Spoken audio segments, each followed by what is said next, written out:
Motivating, inspiring and motivating. Motivating, inspiring and motivating. With Hope Shifa, we're inspiring and motivating. Keep watching. Bantu banimba bulijjo kuba ebintu bya layisi ddala era madamu eka ajja kiwulira accountability egenda kukyukamu ogenda keereeza akameeza so kati kyenkugamba nti embeera bwetyo bagimisinga it's a talk show but we do those things we've not done for a long time and it's a reality show because tukyaza wano omuntu nga litamanyi we bawaata nokyaza omuntu nga so mpera example kube naleetako katwalitako Grace Scanning enjala zikomeno awa ate tutegese emmere yatuuka okusaanika nga tulina ogenda tugule Nile Carter enjala tusooke tuzisale asaanike endagala biki kitegeeza aludde nga tabikola yes nga they want to do it nga nayagala akikole bafaani be bakirabe nti nkisobola nti I can cook like afunye experience empya so bwetu benayiza ka program tutambudde nako because tubadde tukakola but stopping since last year we've done it bonna abantu benkugamba betwaleetako kayo wisdom wano oyo alamuza mama bwe bamugamba katungulu ebitaano agamba nyina bibiri yatuyigiriza engeri gye tulina olamuza n'atuyigiriza era Isaac asimanyi bwe twaguze emmere enfu agimenyako bw'ati n'amanya ettooke olimba ate kati ogamba ngumenyere wano eri gy'ogigulira ate nga yazize nga ya bulu bulaka emmere yadde ye yero munda kati bweva gifumbi oba mufumbi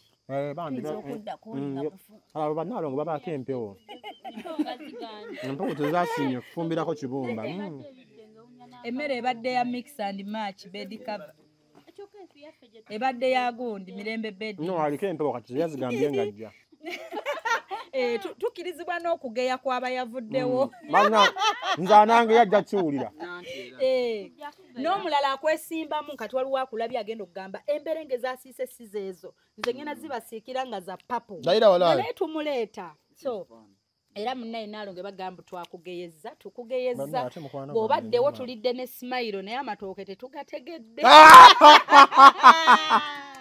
kubanga tugezesezza ne tufumba amatooke g'okubiri mutalenga mu kusiba ettooke oba empogola ze yatadde waggulu janeena gye bateekako eyo naye nga wali tetumumazeemu awaddeyo obudde bwe embaziwoomye ekibumba eyetulidde lwakuba nti enfumba y'ekibumba nkola nkadde eyaggwako kitugambe nga nakakirya nkola nkadde ekibumba tulidde kyankola nkadde 1900 agreement era lyeryo ebbanga abantu sengawe yamutendeka enfumba y'ekibumba what do you expect sengawe yamuyigiriza bafumba ekibumba kati kimuli mu kikwatyo nga mu bwongo enkola empya zajja kati nze kuba ejjiiko yeki kakati nkunnyonnyodde so yesho eno and what do you think of this show? Actually, when I read A Day with Hope Shifa, it doesn't ring a bell, but the other motto, is it a motto or whatever, but wewe nsomagarawo somewhere, not once, not twice. Kati nogenzo sanga kipya kyekiri mu Day with Hope Shifa. The fact that I've been also in it. That day. You've seen that day. So omuntu yenna ali enaalaba behind the screen. So when ndaba, I'm enjoying. Yeah. Someone is going to enjoy the talk, whatever the activities, but they don't know what's happening, what's on ground.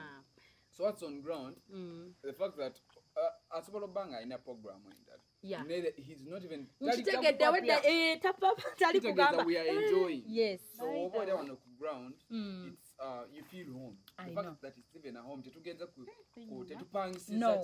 Yes. It's a home. Yeah. So you feel. Otandise okumusaamu eggaali. Manyi nga mubuuza ebibuuzo byange.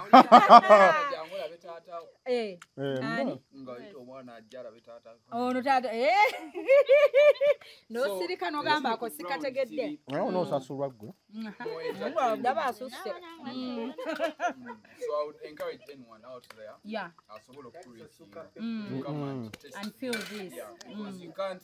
Yes, you are enjoying behind the screens, but you don't know what's yegwe kibbo ground. Ekibbo bakiyina babi. ne hope embere ngazimazeemu emberenge zino nabuukiddeko waggulu mu katebe You have to pay a price. So wezabadde ate saidi yo ndowooza ogiraba olaba saidi ya hope yonna n'abolusaniya tebatudde. Naye tuli bangi. Fenna twogerako naye muli babi. nobadde ngambe ziri zimala yagambye tufune bakuli wetutereka naŋŋamba ono lindako ojja kulaba ekigero tuukawo nkirabye naye kyokka baakalya emmere 2 minutes ago. So this is what I'm talking about already. Cheraga bweras. Tuva ne kuchitubadde twogerako and then we be natural. Yeah. So let someone out there come and test this. Chenyizo baga basinza kubannyonnyola what I really feel, because I really feel happy and welcomed right now. Yes. So I would encourage anyone out there to come and test this. Yeah. Era Ken mwebaza nnyo byantuusaako kuba nakatandika okukola naye bintu nga planninga kugoba wema atandise okukola naye nga twakatandika nga bino bye tuliko simutani bwangoba njakolera obwere. So thank you so much. Hope tweyanziza nnyo olunaku lwaffe. So and Shane, by the way, bwe tuba n'obudde kati ekyukamu. So kati for example twahostingako Rachel Namiro wantwayitira ddala ne live band and we let you call your people because tetwagala kuteekamu interview yakandooya twena gwoseka naye mpisa agenda kumbuza. We let you invite your friends abagenda okutestinga what you've cooked koza bangi abakulinaanye tebafunanga mu kisoogo abamu bakutya kati so twamuleetenga n'ayita bafaani be bafaani be ne bageegenya neyimbira byange mu nnyimba ze we cooked we ate kati datidde twesanga nga lwatuwadde alina okugenda ayimbe ku mukolo. We reached out ne tumufollowinga mpaka ku mukolo n'aperforminga nga tulese emmere yaffe tugikomedde. Bwe twava ku mukolo okuperforminga we came back here and ate our food. Bwe twamala okulya emmere ne tugamba nedda emmere emamala ogirya basala ku weight tetuzinze omupiira tetwepenye tuvudde mu kwepena tetubuusa omuguwa. Bwe yamala n'atusimbira wali Rosemary ebintu ebiriwo ebisinga abantu be babisimbye so tuleka mark mumambye mujja kudda so tebasimba kiro naye nga tomanya tuyinza okusimba kubanga nalabyeyo naye tuyinza okusimba ekitegeere tuyinza okusimba akitegedde akubira Yesu engalo ez'amaanyi. Patricia yagamba tubuli wama kyofunye bagenda nokugoba otegeera bosi wo byatategedde bane mukadde okoye olitayategedde. So yeyo show simply ndozo gitegedde. But Shiva, thank you so much. Nasooka ddala okwebaza nti ono omukyala y'omu ku bantu ababadde ku internet. Omanyi bantu bangi bakoze ebintu like abantu bangi bakoze ebintu ku internet naye nga tubiraba sindulwa kuba nti tunyumirwa kuba nti nno kyekiriwo. Yes nti Shifa yatandika ekintu kye nga kyanjawulo atali n'omu actually yemu ku bantu aba inspiring okubanga nga njagala there is a day and I've ever told you Ken nkulaba ne channel put something there. Yes ngamba Ken YouTube channel nga nnungi tenerwa kitokola kati nabeerako ne hope for some good time nengamba njagala nkola omulimu gumu ku internet nga omuntu asobola okusasula mukolera ekintu. Era nakikulagako nti omuntu asobola okusasula ate ne channel yes I told nachinaga like try to the live band yet waliko somewhere a garuge that side ngaba oshigala kale bamukubira hello sende meka batona kama kitundu nedda bambi kati ngendeyo sente bwezi era actually pricing myself emirimu gwenkola sala zezisinga nazijja kuono yes kali akokwewa you know keni namuyigiriza tukogere kaizo yamba abalala ono omukyalo omulaba alina ekintu kyeyangamba and I think kinyambyeko nnyo manyi bwamala otuuka awantu notandika okuba nga ojjogatta omanyi kusobeera n'abantu bangi nebako omuntu ng'olina ebintu obeeranga n'omuntu ng'olina ekintu osobola omukoppako okitegeera nga yakugamba lwaki ogenda client okuwa omulimu n'olyayo emmere n'omuwa obudde obuteetaagisa client mulage nti nno oli mu bwangu wadde bw'ova ogenda kudda waka lwaki client omukiriza okugulira KFC should I head off here next? No, please. I'm busy. No, wendaga. No, sijasobola kutuula kulya. Nina wendaga. Kuliana kamukute bali mukulya. Bani. Manandi bakiraya ndi bali kulya bakiraya. Bali wa bakiraya. Bo.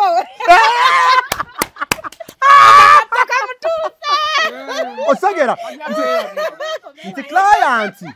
Womulagira nti nno bwe kikwatagana ku mmere ne bebadde oliko obivaako omutwe atandiko countinga sente zanakuwa buli oba client nga mwaze closinga business ne munyumya ebitakutula bw'olaba nga client tali mu kutula mugambe okay you contact me nawe mbadde ndaga awala wadde ogenda kwebaka bw'omuwa obudde obungi ojja kunyumya olulimi lusimatuke akwata ensobi agamba nono n'emitwalo abi ajja kukola ki ajja kukola osega namutuka na kala ntakusoka kunyumiza na n'omukolera ku bwerere olafuse mukwano gwo nekiteeka mu bwongo bwange era kati nze na poliisi yange bwemba nfuna omulimu I don't meet my clients to meetinga ngenda ku mulimu ngenda kukolera lwaki toyagala kulaba security purposes I don't meet people kubanga ali kusasulira budde bwo kati oligenda bumuwa for free okitegeera otudde Wanzana kubanga abantu abatu emirimu nga alone mchakati omchali yanga nti sisina mwe ndagala kuwa njagala just nkulabeko njagala nkulabe nyamga si meeting abanaga bandi bwamala okulabe ekyo kiwedde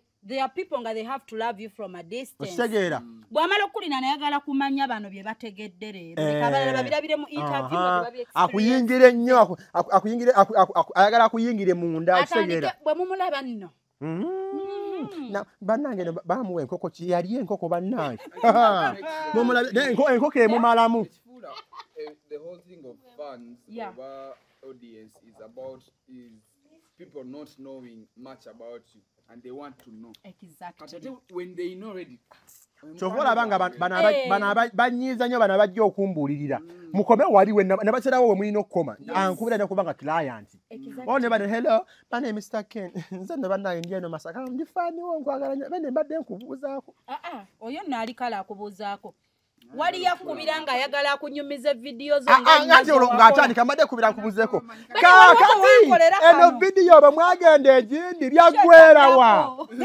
oyo mukyala abeerawa kubanga nina mukwano gwange eyanyambye ku nawo omunyumiza kakati munnange oyambadde nenga tomuli oli ku boda boda munyumya mpaka ka olwo bakusukako n'essimu yo ng'olumiza omuntu so nina ebintu byenamuyigirako ebirungi I love that you took Mark. Yes, ebintu ebirungi nti kinyambye nnyo kinyambye nnyo okola ebintu ebisinga byenkola okitegeera bwe nkugamba nti bw'oba oyagala kukolera Kampala ssente bwe ziti bw'oba tozina munnange nsaaliddwa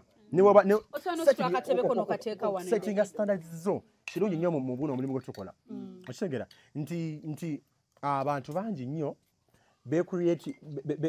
befudde loko nga tebandibadde okitegeera nti nno ogenzewo omuntu ogenze kukola otudde mufuuse ba mukwano muvudde awo mugenze out ogenze ne wosuzeeyo kirayansi omalo otandika complaininga omunyigire mbutakuwa ssente okitegeera so ekyo nakyo nakikuyigira abamaze okwessaako price tag ekyo nakyo nakikuyigirako and kimu ku bintu ebinyambye oyinza okuba nga gobadde tomanyi kimu ku bintu ebinyambye and n'ekintu ekirala nti omuntu bwakutunu if someone looks at you nzijukira nyina ne wetwagenda Kenny nga mbagamba tuveewo temuvaawo ne mbagamba munkozesezza ensobi nze zino ensobi sizikola. Yes, I remember. No kunotinga you get a book a diary, not everything you're gonna do mu lunaku. Nzijukira nze ebimu ku bye twakola. That's why nkera ne ngamba omuntu kyonna kyokola kati I'm proud of you. So yensonga lwaki nyimirira ne mugamba kati what you're doing is challenging but don't stop. Kuba omuntu ajja nakumpulya nga kyenkugamba kya butemu kusindika mu kufa naye nze bangerera ddala ennayina okufa but I'm still here. So take notes, kola competition kugwe nti kati okitegeera nkiraba wanyongeddemu ntya kino kijja kunyiizana nnyo kankikugambe obudde bonna wajja kujja mukalakaasa omulala ojja kutya kukye babadde bagamba mbu kitiisa kibi mbwera bannanga oli mutemu mukwano bajja bikola ne boolaba nga ab'obuvunaanyizibwa ogambe enoono naye mu inspiringa.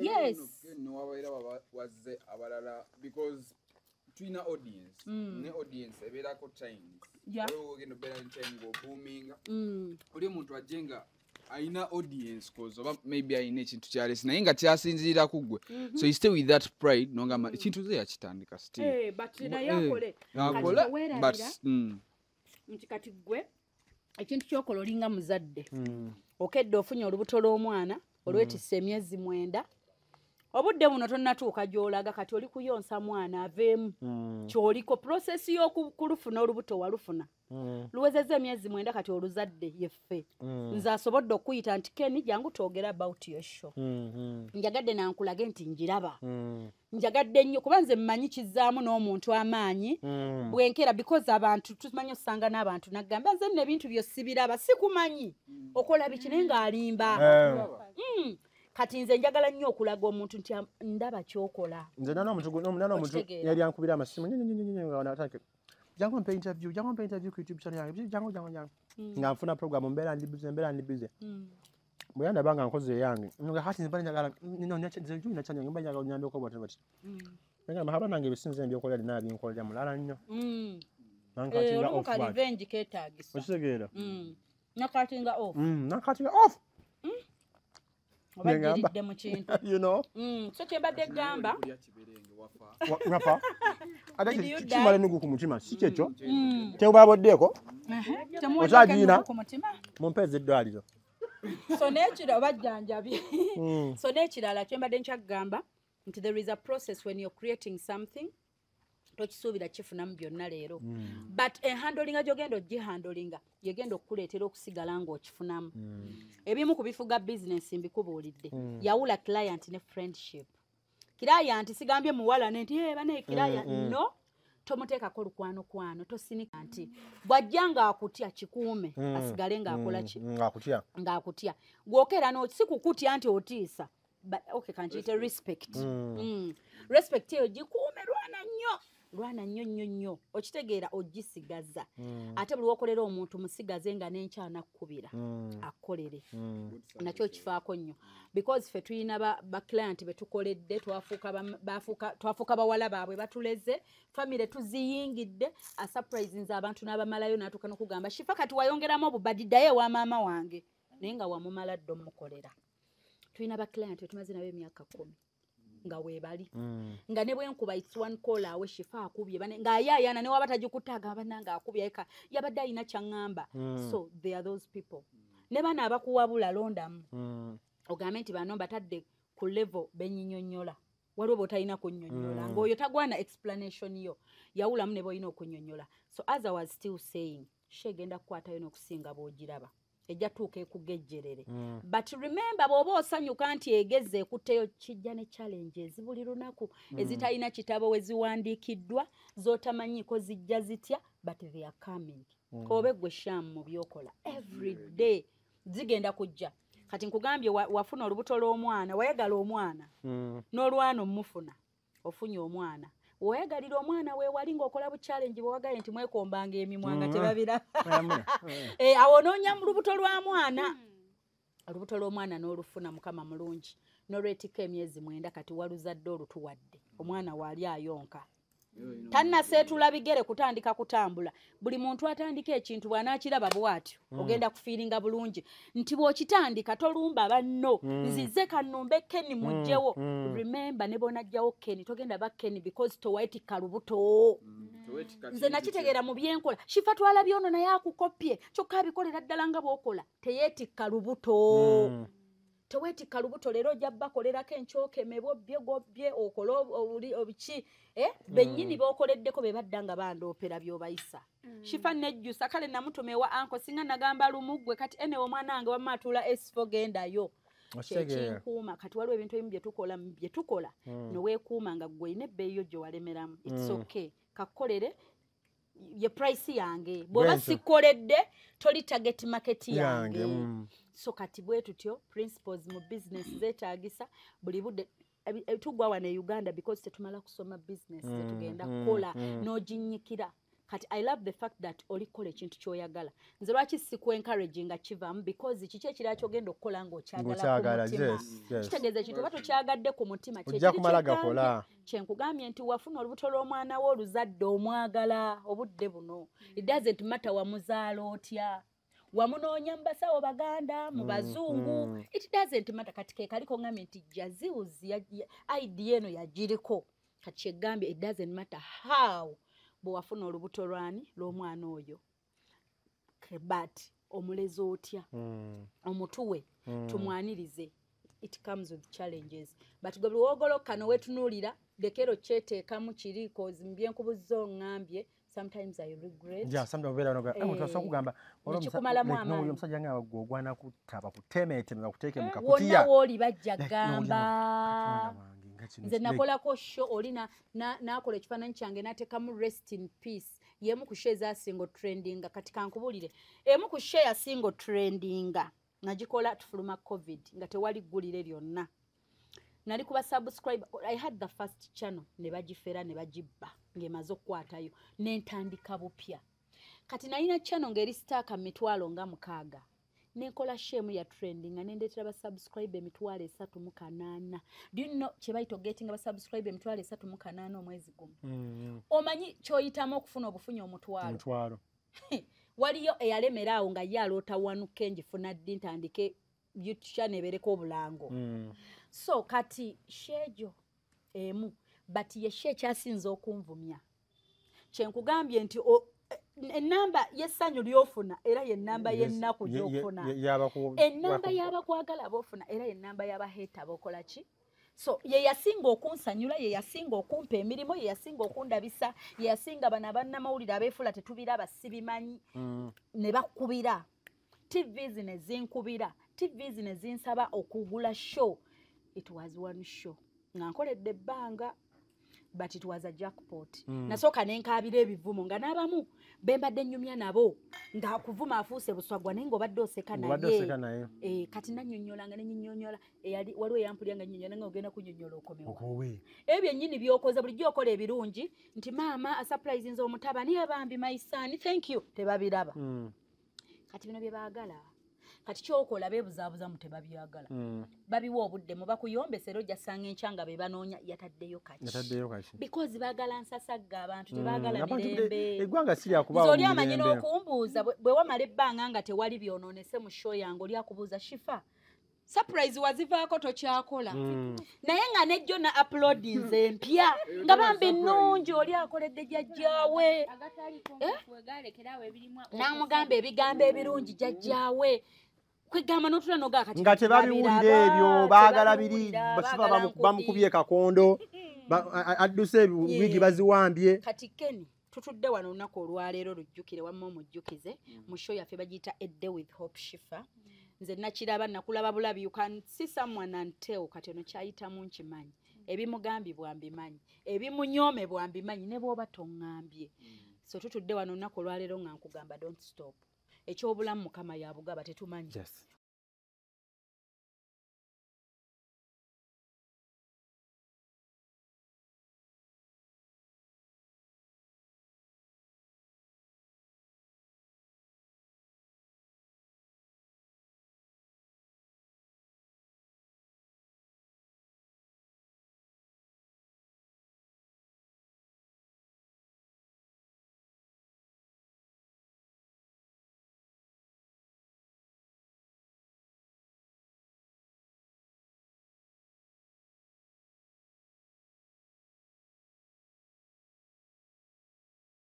bwe banakuba akayondo ye yali ku kalenda yo lero lunaku emmere yo mu nsi eba eweddeyo olwoba ogiridde eweddeyo gye tulidde wano ebiberenge lwerwo ako mukawulidde bannange okuddamu okulaba omuntu aŋŋamba mbu simanyi lowooza ku famire yo simanyi kola ki like people appreciating what I'm doing.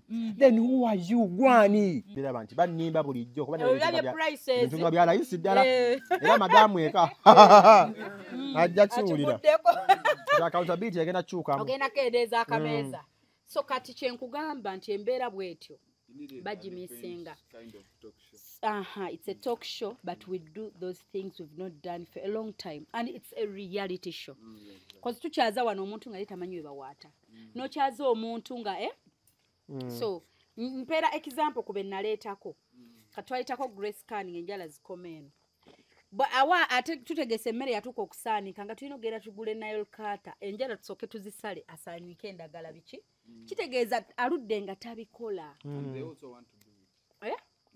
yes nga they want to do it nga nayagala akikole bafaani be bakirabe nti nkisobola nti I can cook like afunye experience empya so bwetyo benayiiza ka program tutambudde nako because tubadde tukakola bwe stoppinga since last year we've done it bonna abantu benkugamba betwaleetako kayo wisdom wano oyo alamuza maama bwe bamugamba katungulu ebitaano agamba nyina bibiri yatuyigiriza engeri gye tulina olamuza n'atuyigiriza era Isaac asimanyi bwe twaguze emmere enfu agimenyako bw'ati n'amanya ettooke olimba ate kati ogamba ngumenyere wano eri gy'ogigulira ate nga yazize nga ya bulu bulaka emmere yadde yeyero munda kati bweva gifumbi oba mufumbi bannalongo babaako empewo empewo tezasinye kufumbirako kibumba emmere ebadde ya mix and match bed cover ebadde ya gundi mirembe bed no aliko empewo kati yazigambye ngajja tukirizibwa n'okugeya kwaba yavuddewo nze anange yajja kiwulira n'omulala akwesimbamu kati waliwo akulabye agenda okugamba emberenge zasiise sizeezo nze ngenda zibasiikira nga za papo naye tumuleeta so era munnaye naalonge bagamba twakugeyeza tukugeyeza bw'obaddewo tulidde ne smile naye amatooke tetugategedde kubanga tugezesezza ne tufumba amatooke g'okubiri mutalenga mu kusiba ettooke oba empogola ze yatadde waggulu jjaneena gye bateekako eyo naye nga wali tetumumazeemu manyi awaddeyo obudde bwe embaziwoomye ekibumba eyetulidde lwakuba nti nene enfumba y'ekibumba nkola nkadde eyaggwako kitugambe nga nakakirya nkola nkadde ekibumba tulidde kyankola nkadde 19 agreement era lyenye ebbanga bandisengawe yamutendeka enfumba y'ekibumba what do you expect sengawe yamuyigiriza bafumba ekibumba kati kimuli mu kikwatyo nga mu bwongo enkola empya zajja kati nze kuba ejjiiko yeki kakati nkunyonyodde so yesho eno and what do you think of this show? Actually, when I read the A Day with Hope Shiva, it doesn't ring a bell, but the other motto, is it a motto or whatever, but Sanyiso Mwagara, I've heard of that at least somewhere, not once, not twice. Kati nogenzo sanga kipya kyekiri mu Day with Hope Shiva. The fact that I've been also in it. That day. You've seen that day. So omuntu yenna ali enaalaba behind the screen. So wemba ndaba, I'm enjoying. Someone is going to enjoy the talk, whatever the activities, but they don't know what's happening, what's on ground. So what's on ground? The fact that Asobolo Banga in a program like that. He's not even. We are enjoying. Yes. So over there on the ground, it's you feel home. The fact that it's even a home. Yes. It's a home. Yeah. So you feel. Otandise okumusaamu eggaali. Manyi nga mubuuza ebibuuzo byange.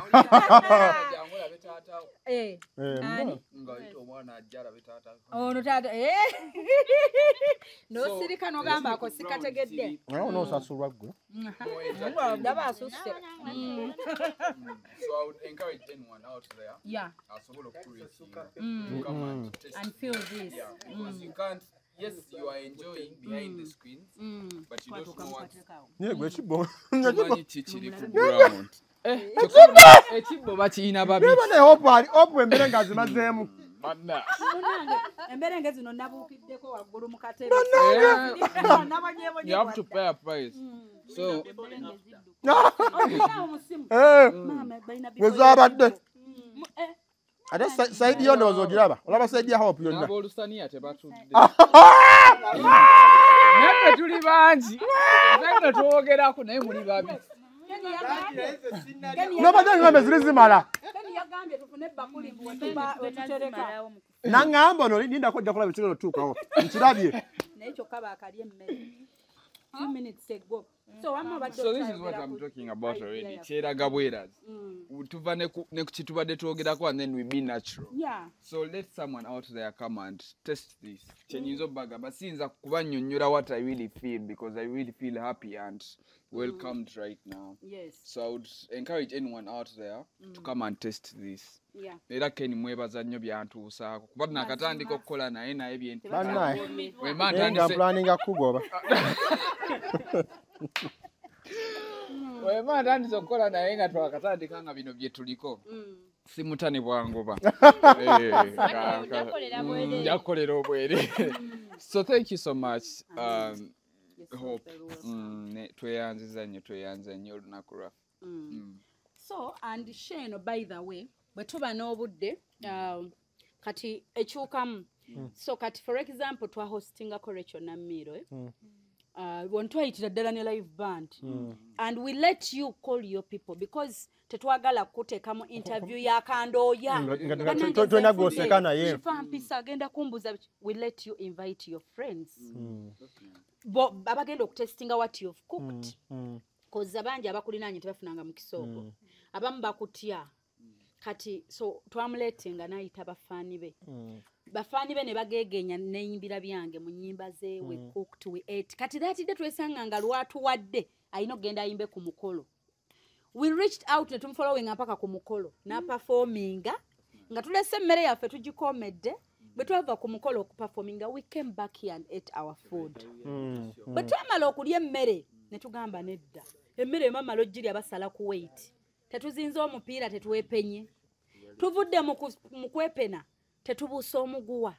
Bwe yamala n'atusimbira wali Rosemary ebintu ebiriwo ebisinga abantu be babisimbye so tuleka mark mugambe mujja kudda so tebasimba kiro so naye nga tomanya tuyinza okusimba kubanga nayo tuyinza okusimba ekitegeere tuyinza okusimba akitegedde akubira Yesu engalo ez'amaanyi. Patricia janga tubuli wamacho bufunye bagana nokugoba otegeera boss wo byatategedde bane mukaddandi kati okoye byatategedde so yeyo show simply ndozo gitegedde bane Shifa thank you so much yasoka dalo kwebaza nti onomukyala y'omu ku bantu ababadde ku internet omanyi bantu bangi bakoze ebintu like abantu bangi bakoze ebintu ku internet naye nga tubiraba sindulwa kuba nti tunyumira kuba nti nno kyekiriwo. Yes nti Shifa yatandika ekintu kye nga kyanjawulo atali n'omu actually yemu ku bantu aba inspiring okubanga nga njagala there is a day and I've ever told you Ken nkulaba ne channel put something there. Yes ngamba Ken YouTube channel nga nnungi tenerwa kitokola kati nabeerako ne hope for some good time nengamba njagala nkola omulimu gumu ku internet nga omuntu asobola okusasula mukolera ekintu. Era nakikulagako nti omuntu asobola okusasula ate ne channel yes I told nachinaga like try to the live band yet waliko somewhere a garuge that side like ngaba oshigala bamukubira hello send meka batona kamu kitundu nedda bambi kati ngendeyo sente bwezi era actually pricing myself emirimu gwenkola sana zezisinga nazijja kuono yes kali akokwewa you know Keni namuyigiriza tukogere kaizo yamba abalala ono omukyalo omulaba ayina ekintu kyeyangamba and I think kinyambyeko nnyo manyi bwamala otuuka awantu notandika okuba nga ojjogatta omanyi bisobeera n'abantu bangi nebako omuntu ng'olina ebintu obeeranga n'omuntu ng'olina ekintu osobola omukoppako okitegeera nga yakugamba lwaki ogenda client okuwa omulimu n'olyayo emmere n'omuwa obudde obuteetaagisa ogigive client client mulage nti nno oli mu bwangu wadde bw'ova ogenda kudda waka lwaki client omukiriza okugulira KFC should I offer you next? No, please. I'm busy. No, wendaga. No, sija sobola kutuula kulya. Nina wendaga. Kuliano kamukute bali mukulya. Bani. Banandi bakiraya ndi bali kulya bakiraya. Bali wa bakiraya. Bo.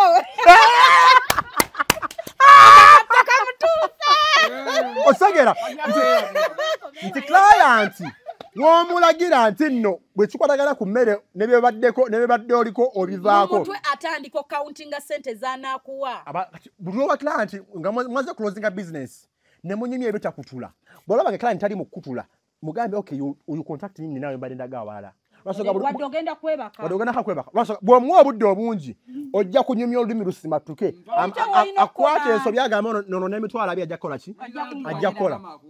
Osega namutuka na kala ntakusoka kunyumiza na n'omukolera ku bwerere olafuse mukwano gwo nekiteeka mu bwongo bwange era kati nze na poliisi yange bwemba nfuna omulimu I don't meet my clients to meetinga ngenda ku mulimu ngenda kukolera lwaki toyagala kulaba security purposes I don't meet people kubanga ali kusasulira buddebo kati oligenda bumuwa for free okitegeera otudde Anzana kubanga batu emirimu nga ono mchakati omchali yanga nti sina mwengo ndagala kuwa nenjaga just nkulabeko njagala nkulabe nyamga si meeting abanaga bandi bwamala okulabe ekyo kiwedde there are people nga they have to love you from a distance osegeera bwamala okulina nayagala kumanya bano bye bategedde leero bikabalala babirabire mu interview nga babi akuyingire nnyo akuyingire ayagala akuyingire munda osegeera bwe mumulaba nno na banange bamuwe enkoko yali enkoko banange enkoko emumalamu the whole thing of fans of our audience is about people not knowing much about you and they want to know exactly when they know already chovola banga bana banyiza nyo bana bajja okumbulirira mukome waliwe nabaserawo we mulino okoma ankubira ne kubanga client one bana hello bana Mr Ken nze ne bana ndieno masaka ndifani wo nkwagala bene mbadde nkubuuzaako oyo nali kala akubuuzaako wali yakubiranga ayagala akunyumiza video zo ng'atandika mbadde kubira nkubuuzeeko kakati eno video bwe mwagenda egindi byaggwerawa oyo omukyala abeerawa kubanga nina mukwano gwange eyanyambye ku kakati munnange oyambadde nenga oli ku bodaboda munyumya mpaka ka so nina ebintu bye namuyigirako ebirungi yes ebintu ebirungi nti kinyambye nnyo okola ebintu ebisinga byenkola okitegeera bwenkugamba nti bw'oba oyagala kukolera Kampala sente bwe ziti bw'oba tozina munnange nsaaliddwa settinga standards zo kirungi nnyo mu buno omulimu gwe tukola okitegeera nti abantu bangi nnyo beefudde loko nga tebandibadde okitegeera nti nno ogenzewo omuntu ogenze kukola otudde mufuuse ba mukwano muvudde awo mugenze out ogenze ne wosuzeeyo kirayansi omalo otandika complaininga omunyigire mbutakuwa sente okitegeera so ekyo nakyo nakikuyigira abamaze okwessaako price tag ekyo nakyo nakikuyigirako and kimu ku bintu ebinyambye oyinza okuba nga gobadde tomanyi kimu ku bintu ebinyambye and n'ekintu ekirala nti omuntu bwakutunu if someone looks at you nzijukira nyina ne wetwagenda Kenny nga mbagamba tuveewo temuvaawo ne mbagamba munkozesezza ensobi nze zino ensobi sizikola. Yes, I remember. No kunotinga you get a book a diary, not everything you're gonna do mu lunaku. Nzijukira nze ebimu ku bye twakola. That's why nkera ne ngamba omuntu kyonna kyokola kati I'm proud of you. So yensonga lwaki nyimirira ne mugamba kati what you're doing is challenging but don't stop. Kuba omuntu ajja nakumpulya nga kyenkugamba kya butemu kusindika mu kufa naye nze bangerera ddala ennayina okufa but I'm still here. So take notes, kola competition kugwe nti kati okitegeera nkiraba wanyongeddemu ntya kino kijja kunyiizana nnyo kankikugambe obudde bonna wajja kujja mukalakaasa omulala ojja kutya kukye babadde bagamba mbu kitiisa kibi mbwera bannanga oli mutemu mukwano bajja bikola ne boolaba nga ab'obuvunaanyizibwa ogambe enoono naye mu inspiringa. Yes, wazze abalala because twina audience ne audience ebeerako times ogenda obeera ne time ng'oboominga oli omuntu ajjenga aina audience cause oba maybe aina ekintu kyalesi naye nga kyasinziira ku ggwe so you stay with that pride nongamba ekintu ze yakitandika still but naye akole but nti kati ggwe ekintu kyokola olinga muzadde okedde ofunye olubuto lw'omwana olwetisse emyezi 9 obudde buno tonnatuuka gy'olaga kati oli kuyonsa mwana aveemu kyoliko process y'okulufuna olubuto walufuna luwezezza emyezi 9 kati oluzadde yeffe nze asobodde okuyita nti Kenny jangu twogera about your show njagadde nankulage nti njiraba njagadde nnyo kuba nze mmanyi kizzaamu n'omuntu amaanyi bwenkera because abantu tumanyi osanga n'abantu naggamba nze nno ebintu byo sibiraba sikumanyi okola biki naye ng'alimba kati nze njagala nnyo okulaga omuntu nti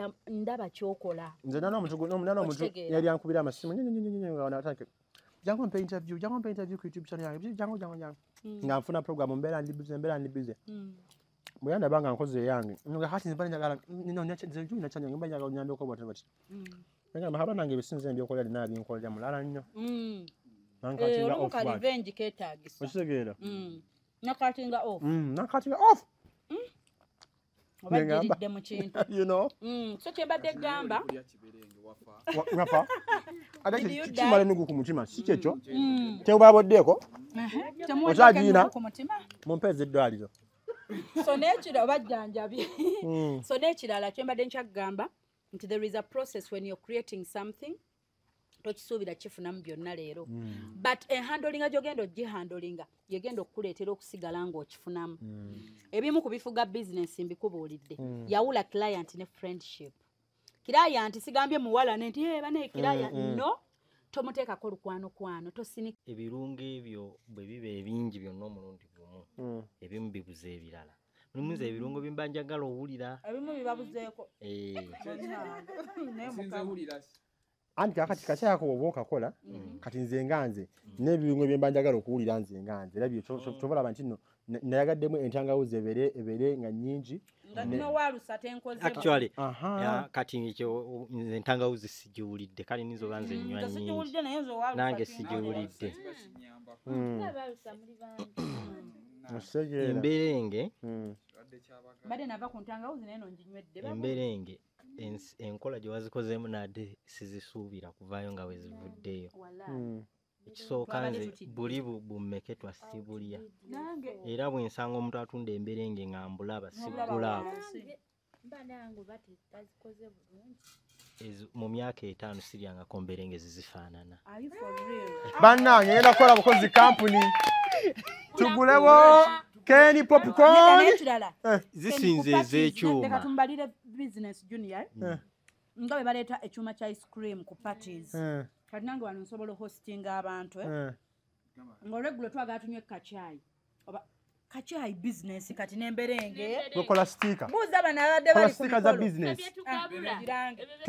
oba wa mobile ng'ojja obikoleranga kanziankolanga neyongerayo bannange ndi okufaana bigera ku jjajja wange mutono bambi just gundi bwongo emberenge zibadde nungi nnyo zisuseewo mu tteema tezisigadde nawo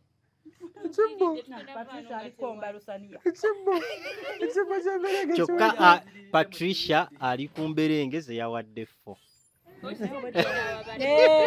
Abantu bazibu kyokka ne chai simayo bayamumazeemu abantu munyweredde wali kyokka owedde ali wano kyokka gwawadde 10. Patricia tetukutegedde ebintu bye biri. Patricia just no nze nategedde gy'alaga. Tugenda okubuukira tofaayo. Sebo gwaddako. Era mbayiriddemu kano ak'abafumbi. Niwawemu ka Epiloni bakutufune thumbnail nga bambadde bring. Isiimi. Mwamutidde. Aliwo. Nze. Nekeni thumbnail n'akakofiira. Ekifaananyi kya thumbnail ng'ayambadde. Bannange no yagala kuntwala out naye bannange.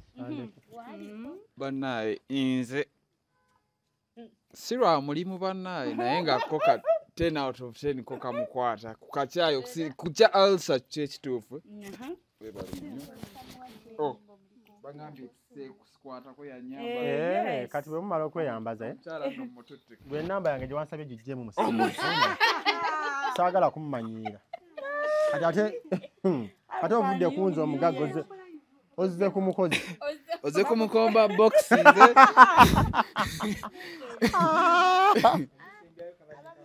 Bannange, oh my God, sweet. Kusembye kabadde kakoti. Kasobola okuba nga kankwata bulungi. Ekigambo kive bulungi. Leeta n'akafo ahead. Kalo yasooka tukuba bifaananyi Junior. Kakati nze kyekituufu kacaayi nkusinziira ku ulcer ze nnina. Akatangawuzi sikawulidde ate nga kabadde mukuba ati tangawuzi ennungi mu mubiri naye just nti ko kacaayi kombadde era sinywa na caayi mukalu nze simanyi caayi mukalu bwawomba naye okuggyako leero muwulidde then ekiberenge ekyo kiralamu ndowooza ffenna tukiwulidde. Patricia ekiberenge takiwulidde. Ekiberenge actually ndidde emirundi 3.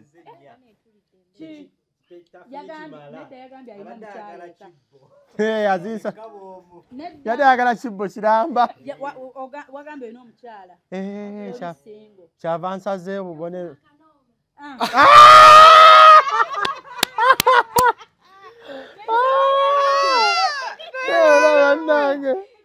Bannange nessenyumidde. I can't wait to be back. Sisobola kulinda kukomawo ku show. Kapere? Kapere ne Mama Trump. Isaac rate the gundi. Isaac. Evening success.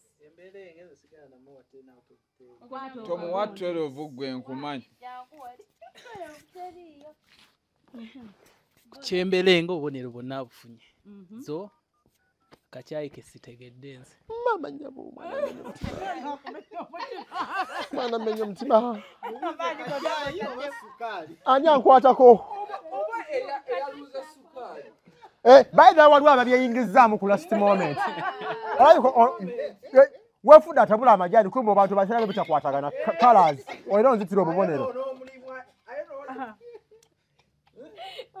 Amachayi lwaki tomutegedde? Bampadde ekikopo ekisooka abadde tawooma like ebirungo bingi. Nze mpuliddemu omujaaja nga like bwe gusinga obungi. Okusinga entangawuzi sigiwulidde. Kuba ze njagala nnyo entangawuzi. Ke kabadde akakodyo. Owulira mujaaja bansedde. Nozalaba ono gwe yayingiza mu business and gwogisse. So, nyongero bajjukiza. Lwaki sibawaate ba photographer abakabi nemba wa connection ne nga sinava wano babayise Hypex Studios obasanga awo najja nankumpi ni ya Cobbins Motel Obusabala Road enamba zaabwe ez'essimu basange ku +256 754 19 24 34 obo basange ku +256 789 34 38 02 for editing video editing and shooting, covering all functions like wedding, birthday parties, introduction, corporate parties, etc, meeting, conferences zonna bazikola.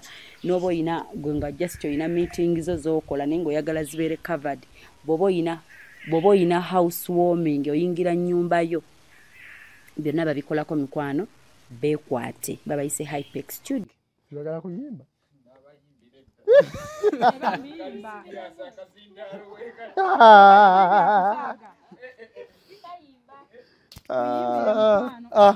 Isaac abaliriza. So tweyanziza nnyo tweyanzege to me. Leta mama. So to me. Leta Joy. Kwanza. Bane omwana atajja stomaka. Ekikigwe. Bana kyokko badde omayimbu tugenda tereka ko. Era badde muganda aite kumacha naye. Doze ekitumbu wakiva ku. So by the way, nze mbadde ebiseera ebisinga nava ku chai because of ulcers. Ngobosanga bamufumbye entangawuzi esonsomola but wano sijiwuli era talina wegenda kunnyolera. Sijawulira bubi. Rosemary oli kyakola. Rosemary kyakola oli kukakkanya ebirungo byonna. Kyova babuteeka mu muceere. Njova okusaamu ebirungo ebingi ennyo. Asala ebitundu 5. Yes. Era okawulira ka rosemary ebirala. Kati alina ekirala kyayo ono ali tricky. You can't tell nti kino kye yataddemu. Bibuzaabuza. Bw'obanga okanywa ku lulimi ogamba kiki. Kati bw'owulira osobola okunywa okusobola kati ntangawuzi. Kati kajjaja. Kati singa kubaddeko ekisubi. Singa kati buli omu naye mungamba kukuma sigiri kutokosa mulala. Naye kambuuze bana batufumbira caayi ku mukola akaawa ng'ate African tibabangako. Baliko ekisaamu. Ken yongerako Mr. Ken Kachai. Mr. Ken Kachai. Kati kola stika business Kachai. Tujikole premium ncha kola kachai fumba kachai ku mukolo na kaberenge. Nga bwe tulinda airport pick. Nga tulinda airport pick bannange yesimanya bannaje tukako kati.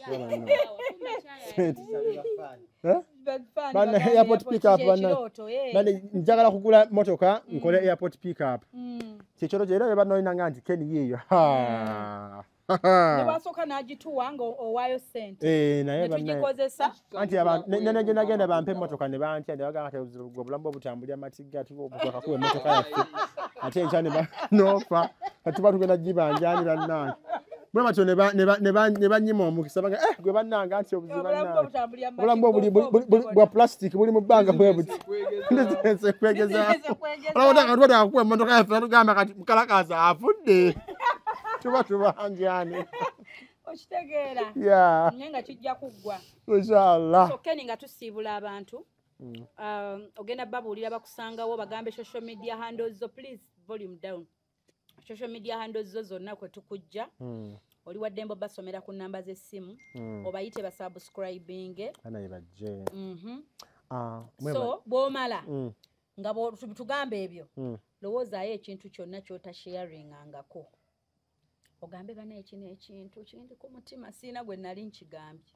Obeeko ekintu ky'otugamba mu bintu byebyo. That one thing. Since tosimbye muti tulekere maaka egamba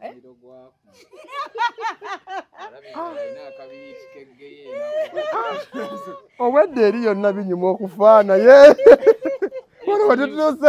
Wano tutuse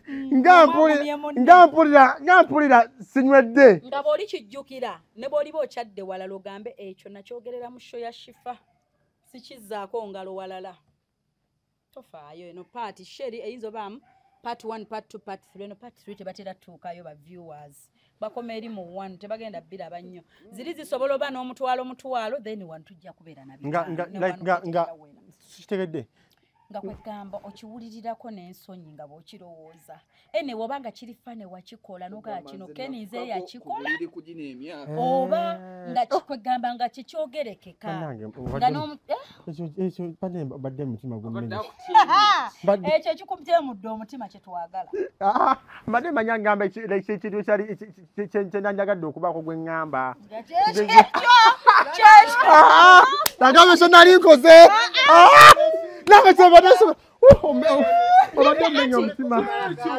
Nedda kyenjagala. Nedda ogambye kye nali nkoze. Ogambye kye nali nkoze ganya nekyo sinakikola. Nkuwadde example. Nga kiri ku ggwe. Kyentegeeza nga kiri ku ggwe. Waliwo nange weŋŋamba omuntu mugawo n'ekino kyama siina gwe nali nkigambye bambi. Bafaani baffe bambi tubagambe ku kyama ekyo batono nno siina nnyo ba viewers bangi. Bannange osooka kyama obasooka eri kubagamba nsokedde mwebale nnyo mwenna abalabye kiki eno nga gye twatandikidde. Thank you so much. Like nyumirwa nnyo okulaba abantu abaagala ebintu bye tukola era I feel so good nga nawulidde bulungi nnyo hope nga mpise nanga Ken badde nsaba ojje cause byemu ku bintu bye twegombanga nga lunaku lumu njagala ntuleko ku interview emu nga njogera n'omuntu like nga bagamba kiwesanya okulaba omuntu eyakuinspiring mu kintu ky'oli mukola ng'akuwadde that opportunity okuwa ogwo omumuli okuteeka ku channel. Thank you so much. Bannange mwenna abantu abanjagala nze Mapita Mr. Ken, so ogenda ku TikTok yange oteka Mr. Ken osobola okunfuna ku YouTube oteka Mr. Ken Mukalakasa, you get me. Facebook gye tuli naye ne ku Facebook Instagram naye twagikoze naye bulamu oteka Mr. Ken era whoever that needs my services you kindly call me on this number. Enamba yange eri noti 759 52 73 18. Yes, ye namba yange eri official.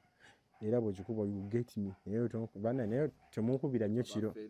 Temunkubira nnyo kiro kuba bange oluusi mbeera ndiko ebintu byange ebinkutte. Byebyo byange nvudde masindi ku boda. Byebyo byange nvudde masindi ku boda. Otudde bakusanga. Kati ekyo ekintu ekyo ekyama. Tukolera abantu. Kenikolera abantu. Keniyogera ekintu pa kikubewo. Kye nali nkozeeko. Ekintu ekyo kyoswalirwa. Like that thing you are ashamed of. Nakirange kyembadde ngamba so banga oba yakikola oba planning okikola oba kimuli nagamba bane oba nga wakikola nogamba Ken nze akoze kino. Tukolera abantu Ken. Mugamba katonda wange mpozi. Ekikubewo. Nobo kikubawo noyimukirawo nogamba Wedde. Ekintu kyenzijukira senali nkoze naye nkennyini nga ne bwe bakinzijukize ne bwe nkijjukira essaawa eno mpulira nga ntya oba kyenyinza n'okubeerawo nga ngamba nti if I'm to given a chance nandizeeyo nenkimenyawo mugema katonda wange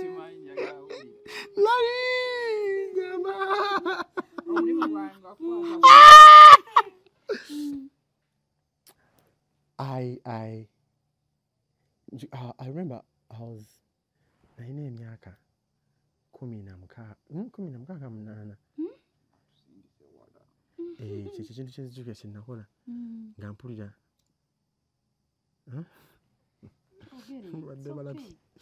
mubadde balabi balungi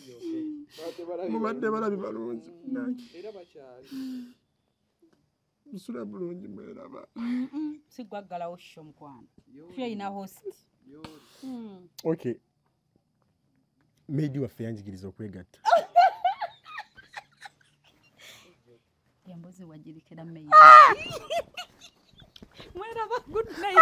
078221069 07025622157 ate nga tabalimbye kituufu kyama yatandikira ku Meidi waabwe waka at 16 kituufu naye nga tubaagala nnyo muli balabi balungi bagita spend a day with Opshi Feno Shote Sosola. You can be my fan out there and I have a story that you want to share with us.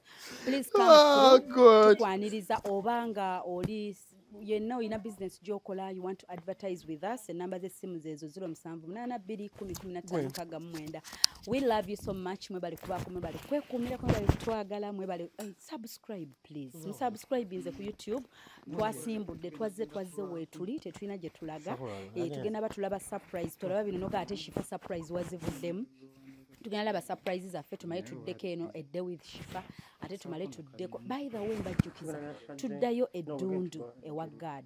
Yes, tuddayo eddundu ewa Mr. God every Sunday as we used to be. Tugenda bagamba waliwo akapya era that day tunaba ku live tulina akapya akajja muketegekere please. Watugambe tuwayo akapera igwe next time it's okay. So tubagala nnyo please mwebale nnyo nammwe abadde eno Shifa yaleese kino ne mubaako Shifa ali mu kino ne tubaako eno shebadde yayimiriramu olw'ebyo but ba sponsors tubayita abagala tuteeka mu ssente naawe osookujja no hostinga Miru n'ogamba tugenda kubanga eno shebaawo buli Lwakubiri na Lwakuna sikyo Isaac so osobola okuhostinga some of the meals please n'ogamba nti Shifa nze ataano gaago hostinze Miru nadda kuba munfumbire kino bring someone njagala kuyiga bwe bafumba kino nenkuletera kafulu nga Miru eyo gisponsorinze you can do it please. We love you, thank you so much. Tetwebaka tongero bayiza day and night. Tubikolera mmwe musanyuke kati nammwe mutulage ku supporting nga mutwagala n'ebyammwe.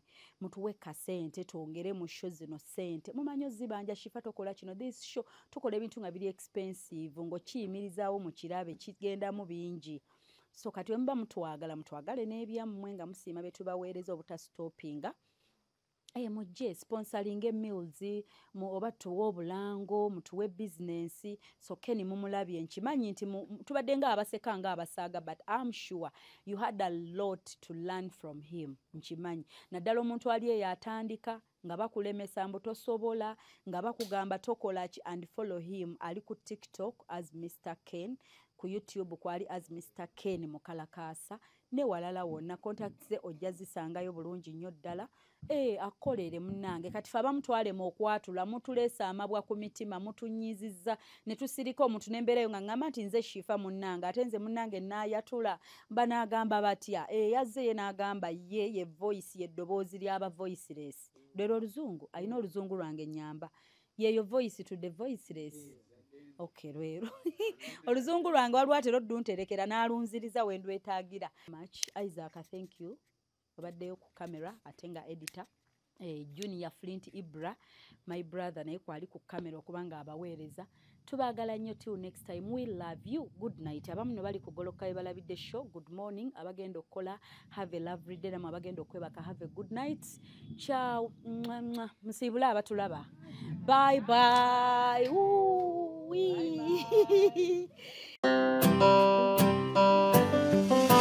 Mulongo yali anoonyayo ki ku musajja wa munne tebaggwa oliko Star FM nga Mulongo babiri Sara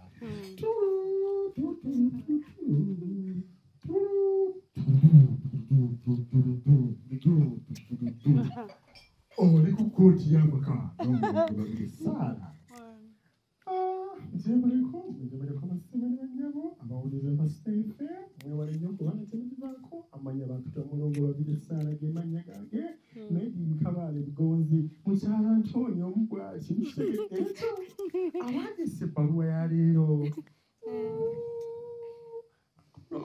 Mulongo amanyi abantu Takasimbe Sara yasinzidde eno kyenjojo Mulongo nina obulumi ku mutima sita wange yantwalako omusajja wange kati mbona Mulongo omusajja ne wantunulako tayagala kukoma waka yaŋŋamba munno mpunye ebitundu by'ekyama olwo Mulongo tamuwadde magezi neggwe olabye abantu balina ebizibu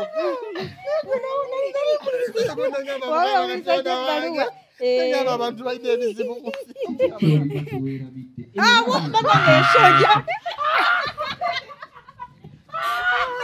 ulire yasinga okunsesa nvuddeyo kiki kyolifa towerabidde jjajja wa ssenga wa anko wange yandoga nebuuza yali amwagaza awaliwo noono nze mulamu wange yampunyisa wansi ng'ebyennyanja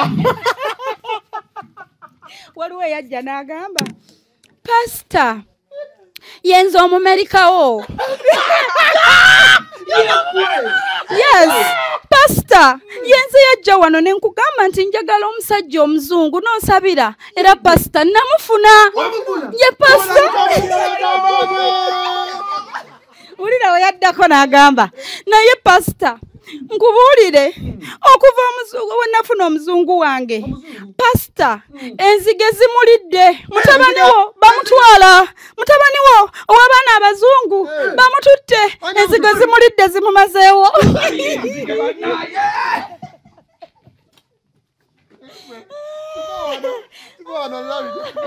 Naye nga mbajjukiza Hypex Studios ku ebifaananyi ebirungi ne videography mubeekwate mikwano. Yes, babeere nga bakolera omukologo gubeere so colorful ate era nga bebateekamu ssente nanti class attracts class. Ciao, tukuliddeko emberenge.